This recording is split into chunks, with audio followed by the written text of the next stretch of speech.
નમસ્કાર. દિવસભરના તાજા સમાચારોમાં તમારું સ્વાગત છે. તમારી સાથે હું છું પિનલગીરી ગોસ્વામી. સમાચારો વિસ્તારથી જાણીએ એ પહેલા મહત્વના સમાચારો ઉપર એક નજર. નમસ્કાર મિત્રો, આજની વિડીયોમાં સૌથી મોટા સમાચારની વાત થશે. સાપુતારામાં નવા બસ સ્ટેન્ડનું સીએમના હસ્તે ઈ-લોકાર્પણ. ડાંગના સાપુતારા ખાતે નવું એસટી બસ સ્ટેન્ડ બન્યું છે, જેનું ઈ-લોકાર્પણ સીએમ ભૂપેન્દ્રભાઈ પટેલના હસ્તે કરવામાં આવ્યું છે. ગુજરાતના એકમાત્ર ગિરિમથકને સરકારની નવી ભેટ મળી છે. આ બસ સ્ટેન્ડથી રોજના 60થી વધુ ટ્રીપનું સંચાલન થઈ રહ્યું છે. લગભગ 3000થી વધુ મુસાફરો જાહેર પરિવહન સેવાનો લાભ લઈ રહ્યા છે, જેમાં ઘણા ગ્રામ્ય અને શહેરી વિસ્તારો સુધી લોકલ અને એક્સપ્રેસ બસો ચાલી રહી છે. મિત્રો, અન્ય મહત્વના સમાચારની વાત કરીએ તો લોરેન્સ બહાર આવ્યો એટલે ઠાર કરીશું.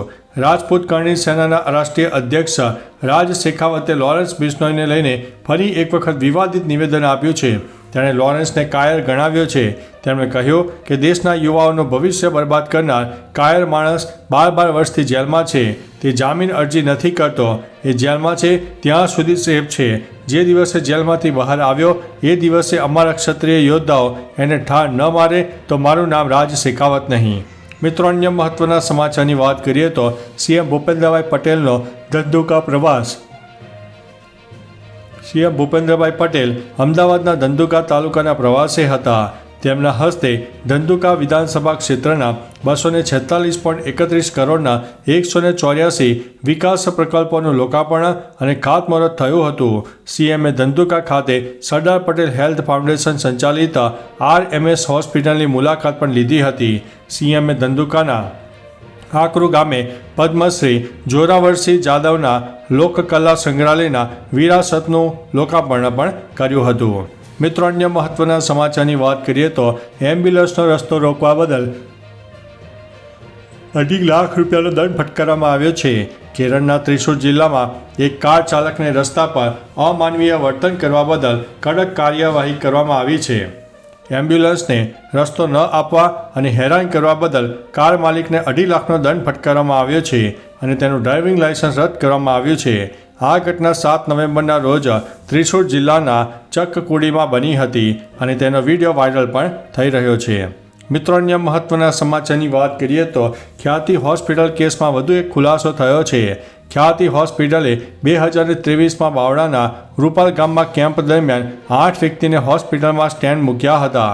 તેમને એક જ દિવસમાં રજા આપવામાં આવી. આ લોકોને પગ અને કમરની તકલીફ હતી, તોય તેમને 80થી 90% નળીઓ બ્લોક હોવાનું કહીને ઓપરેશન કરાવ્યું. ઓપરેશનના 3 મહિનામાં એક મહિલા અને 2 પુરુષના મોત થયા છે. તમામ દર્દીના PMJAY કાર્ડમાંથી ₹1.25 લાખથી લઈને 1.35 લાખ રૂપિયા કપાયા હતા. દર્દીઓના ઓપરેશન ડૉક્ટર કલ્પેશ હંસોરાએ કર્યા હતા. મિત્રો, અન્ય મહત્વના સમાચારની વાત કરીએ તો આણંદનો એન્જિનિયર બોગસ વિઝાથી ન્યૂઝીલેન્ડ જતા ઝડપાયો. અમેરિકા અને કેનેડા બાદ ન્યૂઝીલેન્ડ અને ઓસ્ટ્રેલિયા ભારતીય વિદ્યાર્થીઓ માટે પ્રથમ પસંદગી છે. મુંબઈની સહાર પોલીસે બનાવટી વિઝાનો ઉપયોગ કરીને ન્યૂઝીલેન્ડ જવાનો પ્રયાસ કરી રહેલા ગુજરાતના વલ્લભ વિદ્યાનગરના રહીશ સિવિલ એન્જિનિયર સાગર શાહની ધરપકડ કરી હતી. વિદ્યાનગરની જ એજન્ટ પ્રિયા પટેલે સાગરને 50,000 રૂપિયા લઈને વિઝા પેપર્સ આપ્યા હતા.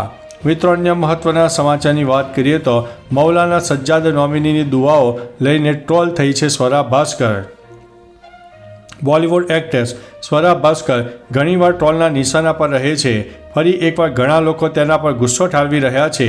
સ્વરા તેના પતિ ફહાદ અહેમદ સાથે મૌલાના નોમિનીને મળવા ગઈ હતી. નોમાની અગાઉ પણ છોકરીઓને શાળાઓ મોકલવા પર વિવાદાસ્પદ નિવેદન આપી ચૂક્યો છે. જ્યારે સ્વરાની તસવીરો મૌલાના સાથે આવી ત્યારે લોકોએ એને આડે હાથે લીધી હતી. મિત્રો, અન્ય મહત્વના સમાચારની વાત કરીએ તો દંપતીએ લંડનમાં નોકરીની લાલચે ₹11.25 લાખ ગુમાવ્યા છે. લંડનમાં નોકરીની લાલચ આપીને નડિયાદના દંપતી સાથે 11.25 લાખની છેતરપિંડી થઈ છે. જેમાં નડિયાદના દંપતીને લંડનમાં સારી નોકરી આપવાની લાલચ આપીને 3 ઈસમોએ છેતરપિંડી કરી છે. આ બનાવ અંગે નડિયાદ ગ્રામ્ય પોલીસમાં ફરિયાદ નોંધાવતા પોલીસે ગુનો નોંધીને કાયદેસરની કાર્યવાહી હાથ ધરી છે. મિત્રો, અન્ય મહત્વના સમાચારની વાત કરીએ તો ચેતેશ્વર પુજારાને મળી શકે છે નવી જવાબદારી. ભારત અને ઓસ્ટ્રેલિયા વચ્ચે ટેસ્ટ સિરીઝની પહેલી મેચ પર્થમાં રમાશે. જે 22 નવેમ્બરથી શરૂ થવાની છે. મીડિયાના રિપોર્ટ અનુસાર ચેતેશ્વર પૂજારા આ મેચ દરમિયાન કોમેન્ટ્રી બોક્સમાં કોમેન્ટ્રી કરતો જોવા મળી શકે છે. જોકે આ અંગે સત્તાવાર માહિતી જાહેર કરવામાં આવી નથી. પૂજારાએ ટીમ ઇન્ડિયા માટે 103 ટેસ્ટ મેચ રમી હતી. પૂજારાએ ભારત માટે તેની છેલ્લી ટેસ્ટ મેચ ઓસ્ટ્રેલિયા સામે પણ રમી હતી. મિત્રો, અન્ય મહત્વના સમાચારની વાત કરીએ તો અમદાવાદના પ્રખ્યાત વડાપાવમાં નકલી બટર. આજકાલ નકલી ખાદ્ય ચીજોનો ભરમાર છે, ત્યારે અમદાવાદ શહેરમાં વખણાતા વડાપાવમાં નકલી બટરનો ઉપયોગ થતા હોવાની વાત સામે આવી છે. જો કે આ માત્ર દાવો છે, જેને લઈને એક વિડીયો સામે આવ્યો છે. વિડીયોમાં કેટલાક ગ્રાહકો આ મુદ્દે દુકાનદાર જોડે દલીલો કરી રહ્યા છે. વિડીયોમાં દેખાય છે તે પ્રમાણે આ ઘટના વિજયનગર 4 રસ્તા પર આવેલી વડાપાવની દુકાનની છે.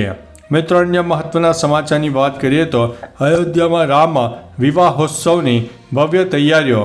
ધાર્મિક માન્યતાઓ અનુસાર ભગવાન શ્રીરામ અને માતા સીતાના લગ્ન માર્ગશીર્ષ મહિનાના શુક્લ પક્ષની પાંચમના દિવસે થયા હતા. આ દિવસે વિવાહ પંચમીના અવસર પર અયોધ્યામાં અનેક વિશેષ કાર્યક્રમોનું આયોજન કરવામાં આવનાર છે. એટલે કે 18 નવેમ્બર સોમવારના રોજ તિલકોત્સવનું આયોજન કરવામાં આવ્યું. રામ મંદિરના નિર્માણ પછી પહેલીવાર ભગવાન રામને તિલક કરવામાં આવ્યું હતું. મિત્રો, અન્ય મહત્વના સમાચારની વાત કરીએ તો અમેરિકામાં ગોળીબાર, 2 ઘટનામાં 2 લોકોના અવસાન, જેમાં 10 લોકો ઘાયલ પણ થયા છે. અમેરિકામાં ન્યૂ ઓર્લિન્સ શહેરના ગોળીબારમાં અવાજથી ગુંજી ઉઠ્યું હતું. અહીં 2 અલગ અલગ જગ્યાએ થયેલા ફાયરિંગમાં 2 લોકોના મૃત્યુ થયા છે, જ્યારે 10 લોકો ઘાયલ થયા છે. પહેલા કેસ સેન્ટ રોચ વિસ્તારનો છે, જ્યાં 9 લોકો ઘાયલ થયા છે. બીજો કેસ અલ્મોનાસ્ટર એવન્યુ બ્રિજનો છે.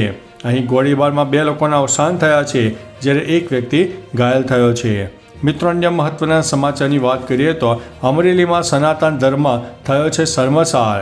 અમરેલીના ભોયરાધારમાં સનાતન ધર્મને શર્મસાર કરતી ઘટના સામે આવી છે. અહીં અર્જુન ગીર નામનો માથાભારે શખ્સ, જે ખુદને સાધુ ગણાવે છે, ગિરનારી બાપુ વિધર્મી હોવાનો આરોપ લગાવ્યો અને તેને અપશબ્દો કહ્યા અને ઢોર માર માર્યો. જાહેરમાં અર્જુન ગીરીએ ગિરનારી બાપુની જટા પણ કાપી નાખી.